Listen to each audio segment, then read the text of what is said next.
नागपुरात आतापर्यंत नक्की काय घडलं ते सुद्धा आपण पाहणार आहोत ग्राफिक्सच्या माध्यमातून। औरंगजेबाची कबर हटवण्यासाठी नागपुरात सकाळी मोर्चा काढला, त्यानंतर संध्याकाळी दोन गटांमध्ये संघर्ष पेटला। नागपुरातील महाल परिसरात दोन्ही गट आमने सामने आले। दोन्ही गटांनी एकमेकांवर दगडफेक केली। याच दरम्यान वाहनांची जाळपोळ सुद्धा करण्यात आली। हल्लेखोरांनी पोलिसांवरही दगडफेक केली। दगडफेकीत 8 ते 10 पोलीस जखमी झाले। फायर ब्रिगेडचे 4 जवान सुद्धा यामध्ये जखमी झाले।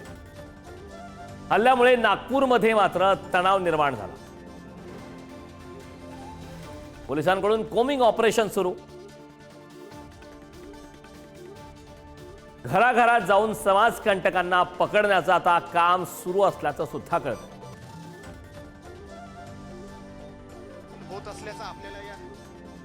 नागपुरात ज्या ठिकाणी हिंसाचार झाला त्या ठिकाणच्या नागरिकांनी काय प्रतिक्रिया दिलेली आहे पाहूया। 200 से 300 लोगों की यानी आए, या जमघट हुआ, तैयार हुआ। जमघट होने के बाद में ये गाड़ियों को खींचने में आई इधर में, और यहाँ कार सामने खड़ी थी। मेरा रामनवमी पोद्दारेश्वर राम मंदिर की झांकियों का, मेरा डेकोरेशन का पूरा माल खड़ा था यहाँ। तो उन्होंने सब निकाल के मेरी बाइक, मेरे भाइयों की बाइक, इन्होंने सब रोड पे लाके या जलाए, और जलाने के बाद में ये गलियों से भाग गए। तब तक का पुलिस कम से कम आधा घंटा पौन घंटा ये चलते रहा प्रोग्राम। हम वायरलेस पे मैसेज डालते गए पुलिस स्टेशन में, मगर कोई पुलिस की फौज यहाँ आई नहीं। ये सब वाक़या होने के बाद में 1 से 1.5 घंटे के बाद में पुलिस यहाँ पर तैनात हुई। गाड़ियों को घसीट घसीट के फोड़ रहे, गाड़ी को, गाड़ी पे आग लगा रहे।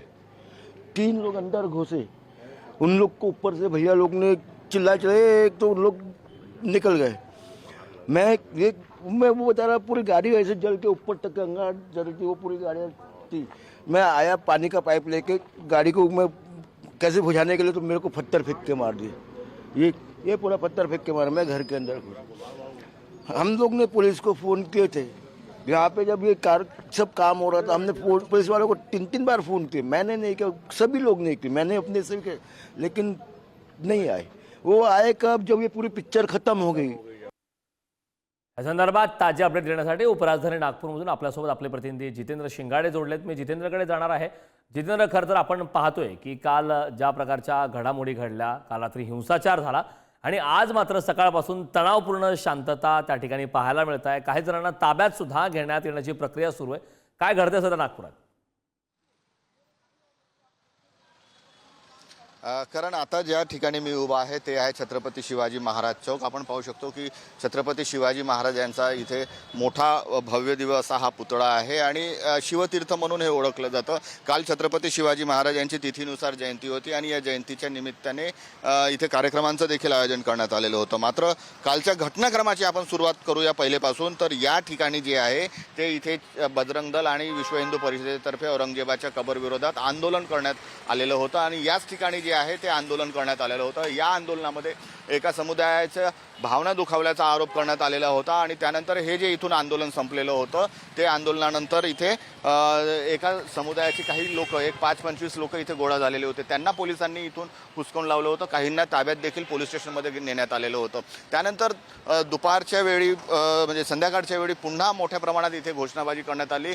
नागरिक जे आहेत दोन्ही समुदायाचे त्यामोरासमोर आलेले होते। पोलीस ताफा मोठ्या प्रमाणात इथे लावण्यात आलेला होता आणि त्यानंतर जो आहे ते एका बाजूला पांगवण्याचा प्रयत्न केला आणि पोलिसांवर नंतर काही अंतरावर जाऊन दगडफेक करण्यात आलेली होती। सध्याची परिस्थिती आपण या चौकातील पाहिली तर इथे पोलीस मोठ्या प्रमाणात तैनात करण्यात आलेले आहे। अतिरिक्त पोलीस देखील बोलवण्यात आलेले आहेत आणि या परिसरामध्ये संचारबंदी लागू असल्याने प्रत्येक येणाऱ्या जाणाऱ्याची चौकशी देखील आता पोलीस करत आहेत।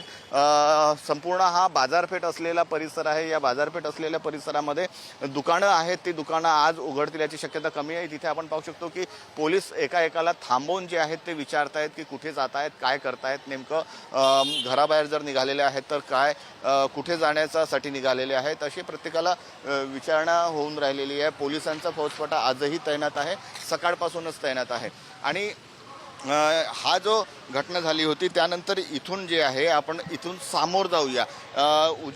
डाव्या बाजूला पोलिसांची व्हॅन उभी आहे. ही व्हॅन जी आहे ही मोबाईल सर्व्हेलन्स व्हेकल आहे. ही मोबाईल सर्व्हेलन्स व्हेकल कॅमेरायुक्त असते. इथे वर CCTV कॅमेरे लावलेले असतात आणि यातूनच जे आहे ते अशा वेळी जे काही प्रकार घडतात त्यावर नियंत्रण ठेवण्याचं योजना जी असते ती येथून आखल्या जाते. ही काल दुपारपासून इथे व्हॅन उभी आहे.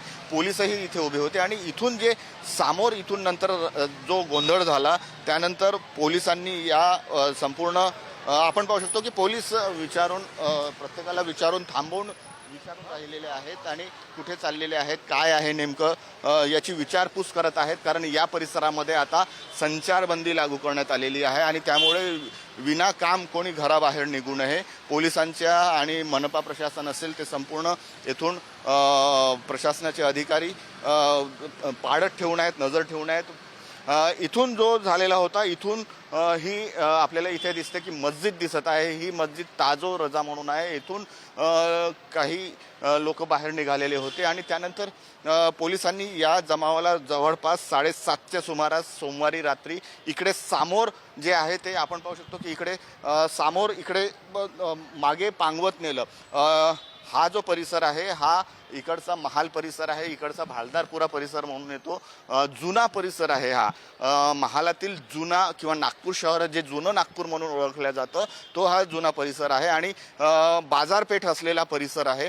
संपूर्ण नागपुरातील जे काही मोठ्या बाजारपेठ आहेत त्यापैकी एक जुनं बाजारपेठ आणि त्याचबरोबर महत्त्वाची अशी बाजारपेठ. विविध वस्तू मिळतात म्हणजे नीपपासून मोठ्या लग्न सराईच्या ज्या आहेत त्या वस्तू इथे मिळतात. असा हा संपूर्ण महाल गांधीबाग इतवारी हा परिसर आहे आणि इथून जेव्हा इथे सामोर आले तेव्हा जवळपास हा जो पिल्लर आहे मेट्रोचा P64 जो सामोरचा आपल्याला दिसून राहिलेला आहे तिथपासून नंतर जे आहे ते दगडफेक सुरू करण्यात आलेली होती. हे जवळपास 8च्या सुमारास ही दगडफेक सुरू झालेली होती आणि पोलिसांवर करण्यात आली. त्याचबरोबर या परिसरातील जे दुकानं आहेत किंवा घरं असतील त्या परिसरामध्ये देखील ही दगडफेक करण्यात आलेली होती आणि त्यानंतर जो आहे तो सामोरचा आपल्याला दिसून येत आहे भाग तो म्हणजे चिटणीस पार्क मैदान चौक आहे. या बाजूला जे आहे तो चिटणीस पार्क आहे आणि मध्ये असलेला जो आहे तो चिटणीस पार्क चौक आहे. सामोर उजवीकडे गेलं तर जवळपास 1.5 किलोमीटरवर 1 ते 1.25 किलोमीटरवर राष्ट्रीय स्वयंसेवक संघाचं मुख्यालय आहे. बडकस चौक आहे. ते देखील मोठी बाजारपेठ आहे आणि इथपासून जे झालेलं होतं रात्री इथे जर आपण पाहिलं होतं रात्रीची अवस्था जी होती इथे या संपूर्ण रस्त्यावर दगड पडलेले होते, विटांचे तुकडे होते, कॉन्क्रीटचे तुकडे होते जे पोलिसांवर फेकण्यात आलेले होते आणि आज तो रात्रीच्या सुमारास जेव्हा मनपा प्रशासन इथे आलं त्या संपूर्ण मनपाच्या स्वच्छता विभागाने हे पूर्ण रस्ता स्वच्छ केलेला आहे. आता इथे काहीही नाही, मात्र जी दुकानं आहेत जी ती संपूर्णपणे बंद ठेवण्यात आलेली आहेत आणि आज ही दुकानं सुरू राहण्याची देखील शक्यता नाही कारण संचारबंदी लागू करण्यात आलेली आहे. मागे जो आपण पाहिलेला होता तो शिवाजी छत्रपती चौक होता महालमधील आणि हा जो चौक आहे हा चिटणीस पार्क मैदान चौक आहे. डाव्या बाजूला जर बघितलं तर डाव्या बाजूला काही ज्या कार आहेत त्यांची देखील तोडफोड करण्यात आलेली आहे. आपल्याला दिसून येत आहे की एका रांगेत 2 ते 3 कार आहेत आणि महत्त्वाची जी घडामोड झाली, मोठी जी घडामोड झाली, जी दंगल सदृश्य जी परिस्थिती झाली ती याच भागात झाली आणि या भागापासून जर मी सामोर जर दाखवलं तर या बाजूला जे आहे तो इकडे जे आहेत ते अर्धे दंगलखोर इकडे पळाले, काही या भागात पळालेले होते आणि पोलिसांवर दोन्ही बाजूंनी इथे हल्ले होणं सुरू होते. हा जो आहे हा चिटणीस पार्क चौक आहे आणि आपण इथे पाहू शकतो की उभ्या असलेल्या ज्या कार आहेत त्यांचं देखील मोठ्या प्रमाणात नुकसान झालेलं आहे. हे बघा आपण पाहू शकतो की येथील ह्या नागरिकांच्या कार आहेत, इथे काचा फुटलेल्या आहेत. आताही ही कार इथेच उभी आहे आणि हे बघा आपण बघू शकतो की या कारवर किती भला मोठा दगड इथे ठेवण्यात आलेला आहे. या दगडामुळे या कारचं मोठ्या प्रमाणात नुकसान झाल्याचं आपल्याला दिसून येत आहे. त्यामुळे त्यासोबतच या बाजूला देखील एक कार आहे. या आता जर काउंट केलं तर आताच्या आता इथे 3 कारचं नुकसान झाल्याचं दिसून येऊन राहिलेलं आहे. कारच्या काचा फुटलेल्या आहेत. त्याचबरोबर इथे समोर गर्दी दिसून राहिलेली आहे आणि जे स्थानिक आमदार आहेत प्रवीण दटके ते देखील इथे उपस्थित झालेले आहेत. आपण त्यांच्याकडे जाऊया आणि त्यांच्याशी संवाद साधण्याचा देखील प्रयत्न करू. मात्र इथपर्यंत जो आहे तो जमावाला पांगवण्याचं काम जे आहे ते पोलिसांनी केलेलं होतं आणि त्यानंतर पोलिसांनी इथपर्यंत येऊन मोठ्या प्रमाणात आजही जे आहे ते करण्यात आलेलं होतं. आता इथे जी आहे ती गर्दी आपल्याला दिसून येत आहे.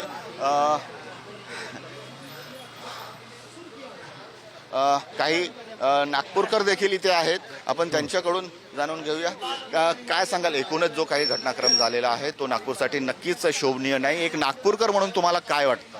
हे एकदम शोभनीय नाही आहे. यापूर्वी असे कोणतेही दंगे झाले नाही, अशी परिस्थिती पण झाली नाही. मी एवढ्या वर्षापासून या एरियात राहतो. मुस्लिम पण राहतात मोठ्या प्रमाणात, पण असं कधी घडलेलं नाही. यावेळेस जे सुनियोजित करून अशा प्रकारचं घडून कुठेतरी कलंकित करण्याचं, कुठेतरी गालबोट लावण्याचा प्रयत्न केलेला आहे आणि हे हेतुपुरस्पर केलेलं आहे हे जाणून येत आहे. कारण दुपारी झाल्यानंतर वाद शांत झाल्यानंतरही ही प्रतिक्रिया म्हणजे त्यांनी दिलेली आहे आणि एवढा मोठा उद्ध्वंस केला. म्हणजे आमचे जे घरं आहे, आमच्या घरांवर ज्या नेम प्लेट्स आहेत त्या बघून त्यांनी गोटमार, त्या घरांच्या गाड्या फोडणं हे सगळे प्रकार केलेले आहे. काय सांगाल, काय वाटतं नागपूरकर म्हणून झालेला प्रकार तर नक्की एक अत्यंत दयनीय आहे. तुम्ही बघू शकता या बाजूच्या गाड्या फोडल्यात, या बाजूच्या गाड्या तुम्ही बघा सेफ आहेत. पूर्ण ठरवून केलेला कार्यक्रम आहे हा. हिंदूंच्या गाड्यांना त्यांनी दगडफेक केली, फोडलेलं आहे आणि या साईडच्या गाड्या तुम्ही बघू शकता एकही गाडीला तर काही झालेलं नाही आहे. सगळं ठरवून केलेलं. आपण पाहू शकतो की हे जे घर आहे ह्या घराच्या काचा देखील वर फोडण्यात आलेलं होतं. गाडी इकडे जाळलेली आहे. एक गाडी आपण त्याच्याकडे जाण्याचा प्रयत्न करूया. खाजगी वाहन आहे, ते वाहनाला रात्री आग लावण्यात आलेली होती. ज्या वाहनांना आग लावण्यात आलेली होती त्यापैकी एक ही कार आहे आणि आपण पाहू शकतो की ही कार जी आहे ती संपूर्णपणे जळून राख झालेली आहे. दुसरं असं आहे की जे 2 वाहनांना आग लावण्यात आलेली होती त्यापैकी 2 सरकारी किंवा कन्स्ट्रक्शन कंपनीची वाहनं होती.